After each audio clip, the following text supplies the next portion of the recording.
Due to the graphic nature of this urban legend, listener discretion is advised.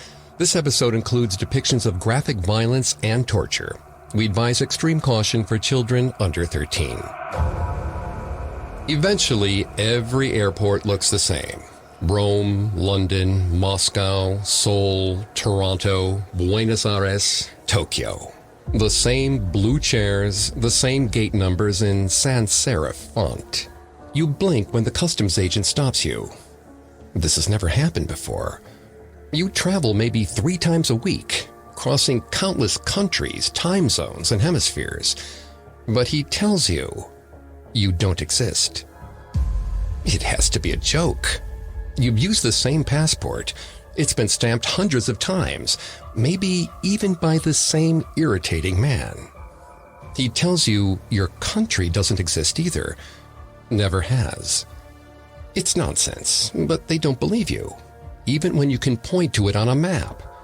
You get angry. Who wouldn't? You lash out, say the wrong thing, defy their authority. So, they lock you away. And because you don't exist, no one comes looking for you.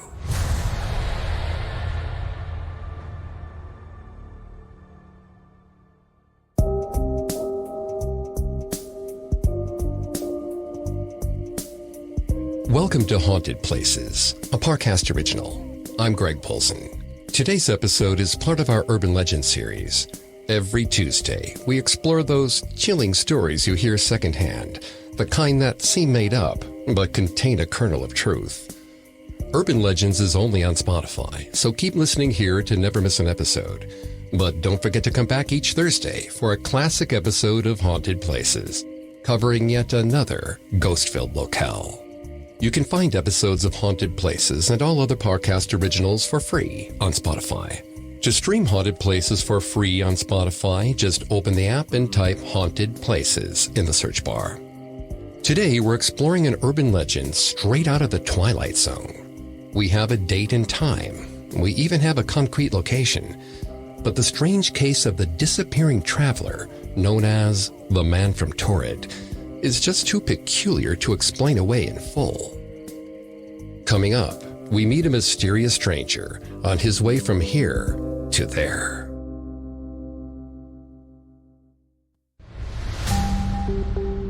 July 1954. Unbearable heat led to greater irritation in the customs officials at Tokyo's Haneda Airport. They were questioning a traveler who seemed to have come from nowhere. His passport looked legitimate, warrant stamps and all, but it had been issued by a country that couldn't be found on any map. Taured. It was unnerving for the post-World War II era officials. Communist spies seemed to lurk around every corner, looking to destabilize a vulnerable new republic. So they assumed the worst and detained the man from Taured, telling him they needed time to check his story. They put him in a hotel room and locked the door. And no one ever saw him again. 10 years ago, Hiroshi's world had made sense. He'd been ordered to seek out the threats to his beloved Japan and her glorious emperor. He searched for spies, and he found them. He made them confess, and he protected his nation. But then his nation was cut down by the West. They were expected to bow and scrape and apologize. It made Hiroshi sick, but he served his nation even now. He took his particular skills to the customs office at Haneda Airport. His days were far less interesting now. He dealt with entitled foreign businessmen and a new strange influx of tourists. He missed the challenge of his previous post. The cat-and-mouse game between spy and government official was what used to get him up in the morning. Now, each day blended into the next, without a single surprise. He sat at his desk, scanning through the paperwork of the passengers that had already been cleared. He hadn't been asked to, but he liked to be thorough. A knock came from the door. He sighed before telling the person to enter. He was not in the mood to deal with another bombastic American businessman who thought that he had more rights than Hiroshi because the Japanese had lost the war. Yuma stood at the entrance to the office, with sweat dripping down his forehead. He pulled a handkerchief from his pocket and wiped his face before speaking. He needed help with the new arrival. Hiroshi asked if it was another American. Yuma hesitated. The man definitely wasn't from America. In fact, Yuma wasn't sure he was from Earth. The comment piqued Hiroshi's interest, ridiculous as it was. Wherever this man was from, at least questioning him would be something new. He put his papers in order and headed to the small back room used for interrogations. It was a far cry from the well-stocked and well-monitored cells of his former life, but a lack of oversight had its own benefits. There was a man sitting inside the room, handcuffed to a chair, pale as a ghost, with an unsettling burst of pink under his skin that sometimes seemed to move. He was calm and collected, as though this was simply a temporary inconvenience and nothing more. The man said he was called Sterling, and by all appearances he was certainly well-traveled. He spoke perfect Japanese, with a strange accent that Hiroshi could not place. His leather passport was well-worn, filled with stamps from nearly every continent and nation, but his country of origin didn't make sense. There, in faded typewriter print, was one word: Taured. Sterling was perfectly polite at first. He just wanted things cleared up, as he traveled to Tokyo all the time. Hiroshi told him they had no record of such travels. Sterling appeared genuinely surprised, but not particularly bothered. He offered Hiroshi his company card. He traveled for both business and pleasure, he explained. Hiroshi nodded impassively, not letting his skepticism show. He had his colleague call the little imports firm listed on the card. The line seemed to ring forever before it was picked up by a very confused girl with a thick Italian accent. She'd never heard of a Sterling, she said. Then she quickly hung up. Hiroshi asked Sterling again if he had any proof of who he was. Sterling shook his head, still serene, almost resigned. But something was off. Something felt eerie and familiar, like the dangerous old days before the war. The way he held himself, withdrawn but focused, like the enemy did, calm under pressure. An idea formed in Hiroshi's mind, a surefire way to tell if this man was an innocent bystander or had more malicious intentions. Hiroshi unrolled a piece of canvas fabric. As it unfurled, a roll of implements were revealed: a drill, pliers, a scalpel, the tools of his former trade. He left the tools on his side of the table. He rolled up his sleeves and asked Sterling to tell his story again. Sterling sighed, weary. He'd said his piece. Hiroshi would do what he planned to do, and Sterling would do the same. Hiroshi expected to hear Sterling's deep inhale of breath, but nothing came. The man was implacable as ever. Hiroshi's stomach boiled with rage. An innocent man on a business trip would be sweating and pleading for mercy, not sitting implacably by the desk. There was only one reason the man could be so calm. He had been trained to resist intimidation, and he was trying to call Hiroshi's bluff. This grated on Hiroshi more than he could say. He was not going to be bested by some upstart foreigner who thought he knew better than him. He picked up the pliers and told Yuma to hold Sterling still. His coworker gave him an uncertain look, but did not question the order. Placing the teeth of the pliers around Sterling's index fingernail, Hiroshi asked what Sterling was hoping to gain by entering the country.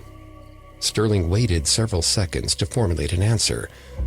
After a moment, he said he was just a businessman. His goal was to attend meetings, eat some good food, and then go home again. Hiroshi ripped the fingernail clean off. Rivulets of blood flecked the table, but Sterling didn't move. He didn't react. He just sat there, silent, and met Hiroshi's eyes with the same boredom as before. Hiroshi cocked his head. Sterling was challenging him. This sort of resistance to pain was superhuman. something that even a hardened operative would have difficulty achieving. Hiroshi pulled off another fingernail, then a third, a fourth. Sterling spoke calmly through it all. He had explained the truth. Hiroshi would learn soon enough, he explained, addressing his captor by name. But Hiroshi had never introduced himself. Hiroshi narrowed his eyes. This man had to be a spy. He had to be. Yuma wiped sweat away from his brow and suggested that Hiroshi give Sterling a break. Hiroshi considered the notion. But if he gave the man time to think, he would come up with more lies. Hiroshi picked up a handheld drill and plugged it into the wall. He brought the spinning metal close to Sterling's face. Hiroshi told Sterling that this was very easy to clear up. He just needed to explain. Sterling only blinked at him. Hiroshi flicked the drill on. Hiroshi's superior officer came flying through the door, stepping between them. The interview was over. Hiroshi looked from him to his quarry, trying to understand. A serene smile crept over Sterling's face. Hiroshi would learn in the end, he said, and the end was far closer than it appeared. Up next, the man from Taured gets his way. Now back to the story. Hiroshi had only done his duty. He had been told to search for potential enemies of Japan, and he'd found one trying to walk through their gates, a citizen of a country that didn't exist. The supposed man from Taured was lying. They all knew it, but only Hiroshi seemed to be brave enough to ask why. But Tachikawa, Hiroshi's superior officer, was furious. Prospective visitors were not supposed to be treated this way anymore. They were not living in the same empire as before. The Japanese government didn't need scandals. Hiroshi reassured Tachikawa that there would be no scandal. There would be no record of this visitor, regardless of what happened. Spies didn't get such rights. That was American policy, too. Hiroshi promised he could prove Sterling was a spy. Tachikawa told him he had had his chance. Now the real professionals would clean up his mess. Sterling would be brought to a nearby hotel to await a more formal questioning, one that didn't involve the use of torture. Sterling smiled at Hiroshi as the officers took him out. The foreigner was taunting him in his infuriatingly mundane way. Sterling was hiding something, and Hiroshi needed to find out what it was. He crept along the corridors of the hotel, keeping space between him and the small entourage. Hiroshi kept his head down, taking advantage of the anonymity granted to him by his supposedly low-level job. But he was not a nobody. He was about to catch a dangerous spy. They would learn. They would all learn. He snuck in between changing shifts. Sterling looked up from his place on the bed, but there was no surprise on his face. He seemed to have expected this. A pile of bloody bandages littered the ground like feathers of some massive bird. Hiroshi's gaze rose to Sterling's fingers. All of the nail beds were intact. He remembered the feel of the pliers under his hand, the rip of the tissue. Sterling stood up from the bed slowly. The bravado that carried Hiroshi into the room was starting to fade. He'd ripped off each individual nail himself. There was no time for them to grow back. He watched the hands move forward, still trying to understand. He didn't expect the hand to encircle his throat. Hiroshi tried to duck, but he wasn't fast enough. He brought both of his hands up, trying to pull Sterling's fingers away. But Sterling's grip was inhumanly strong. The stranger's face seemed to swim and shimmer before him, expression still unreadable. Hiroshi pushed and pulled against the vice-like grip. A wheezing sound rattled around his chest as he tried to take in any air that he could. This could not be the end for him. Outside, a guard knocked on the door. Sterling let go immediately. Hiroshi slumped to the floor, gasping for air. A muffled voice told Sterling to keep it down in there. Sterling only stared at the door, but the guard didn't enter. Hiroshi hated this man. The way he casually strolled back to the bed and sat down was beyond infuriating. Hiroshi rose to his feet, demanding answers. He needed to know who Sterling was working for. Sterling cautioned Hiroshi to not get so worked up. Sterling had a job to do just like everyone else. They all played their part. Hiroshi swore he saw something worm-like writhing under Sterling's skin. Sterling's face shifted, turning a soft lavender. Hiroshi was so arrested by the strange vision that he didn't realize Sterling had brought his fist to his head until it was too late. It felt like steel rather than bone. Hiroshi staggered backwards. His ears rang. His skull felt like it was vibrating inside his head. His eyes could barely focus. Sterling released his fist and stretched his fingers. He told Hiroshi that he had tolerated the interruption long enough. It was time for Hiroshi to leave. Sterling hit him again. Something cracked. Blood trickled down into Hiroshi's eyes. He crumpled to the floor. Hiroshi scrambled to the bathroom and shut the door, throwing his back against it. He couldn't call for help, but he needed it. A noise came from the other side of the door, like the hum of a massive generator being turned on. Hiroshi braced for Sterling to come barreling in to end his life. But no pressure came from the other side of the door. Hiroshi pressed his ear to the wood. He heard something rip in half, an unnatural crack and tear, followed by a wave of searing heat. Again, he waited for something to happen, but Sterling didn't come. Another hum of electrical currents surged through the room. Hiroshi could feel the hairs on his body begin to stand on end. The sound stopped, and they dropped just as suddenly. He waited several more minutes. Then, he opened the door. Sterling was gone.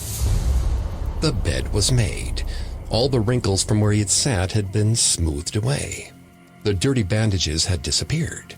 All the bloodstains had been pulled from the carpet. Hiroshi stood alone in a perfectly preserved hotel room. Guards rushed in. Hiroshi protested his innocence, but he was locked away in an interrogation room. Now, it was his fingernails being plucked off his hand as he swore up and down that he had nothing to do with Taured. His interrogator didn't believe him. Folklorists debate whether the legend of the man from Taured originated in the West in the early 1960s or in a Japanese folklore comic in the mid-1970s. The first written version comes from the 1981 book The Directory of Possibilities by Colin Wilson. Whatever the origin, there are a few consistent details that tie the Western and Eastern versions of the story together. It is always set in the summer of 1954 in Tokyo's Haneda Airport, usually July, which was experiencing record-high temperatures. The man's passport appears real enough, but was issued by a country that doesn't exist. His employer denies any involvement with him when called. When asked where he's from, the man insists that he can identify it on a map, usually pointing to the microstate of Andorra on the border between France and Spain. When the customs officers try to correct him, he lashes out, saying Taured has been where Andorra supposedly is for 1,000 years. He's placed under guard in a hotel room, but by morning, he's disappeared, leaving no evidence that he was ever there at all. It's a tale Rod Serling would love, but the likely explanation is a little simpler than one would expect. From 1947 to 1954, there was a tiny territory between northern Italy and Yugoslavia that was named the Free Territory of Trieste. Its formation was a result of Italy's destabilization at the hands of fascists, and it makes sense that a Japanese investigator wouldn't be aware of it. The whole territory was only 285 square miles wide. A language gap could transform Trieste into Taured, and an embarrassed staff may have made the tale more mysterious to cover their tracks. But one is left wondering why a story that could simply be a case of bureaucratic incompetence is repeated so often. The answer sits at the heart of the Cold War. Japan was occupied by the Allied powers after their surrender in 1945, until the Treaty of Peace with Japan, signed in San Francisco in 1952. The United States and its Western allies watched closely, concerned that the country's leftists would soon jump into a full communist government as soon as they could. But something more complicated happened. A politician named Yoshida Shigeru had served as Japan's prime minister between 1946 and 1954. His guiding principles, known as the Yoshida Doctrine, formed a general template for Japan's international relations going forward. 1. Japan relies on its alliance with the U.S. for national security. 2. Japan preserves a low level of self-defense capacity. 3. Japan should concentrate on the reconstruction of the domestic economy. Japan's domestic economy was on the mend by the early 1950s, but Yoshida's refusal to entertain any proposals from his government's more leftist thinkers caused him to lose support. He was further weakened by political scandals, and he and his cabinet resigned in October 1954. This resulted in a true multi-party system between conservatives and leftists that characterizes Japanese politics to this day. 1954 was a time of dramatic uncertainty in Japan. The country had been stripped of all its colonial holdings, including Korea.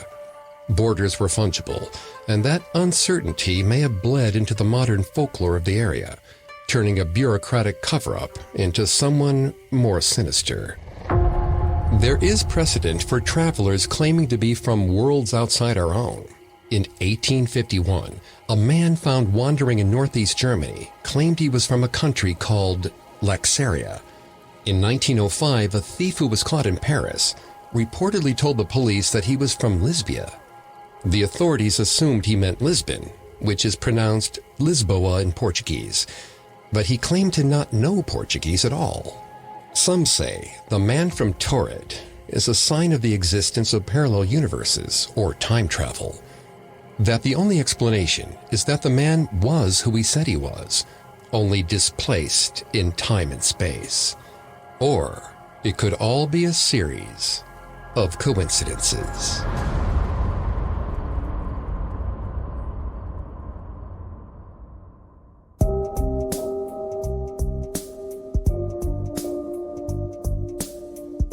Thanks again for tuning into Haunted Places. We'll be back on Thursday with a new episode. And don't forget to come back on Tuesday for our Urban Legend series, available only on Spotify. You can find more episodes of Haunted Places and all other Parcast originals for free on Spotify. Not only does Spotify already have all of your favorite music, but now Spotify is making it easy for you to enjoy all of your favorite Parcast originals, like Haunted Places, for free from your phone, desktop, or smart speaker. To stream Haunted Places on Spotify, just open the app and type Haunted Places in the search bar. Until next time, don't believe some of the things you hear. Believe all of them. Haunted Places was created by Max Cutler and is a Parcast Studios original. Executive producers include Max and Ron Cutler. Sound design by Russell Nash. With production assistance by Ron Shapiro, Carly Madden, and Aaron Larson. This episode of Haunted Places was written by Lil D. Ritter and Jennifer Richey, with writing assistance by Greg Castro. I'm Greg Polson.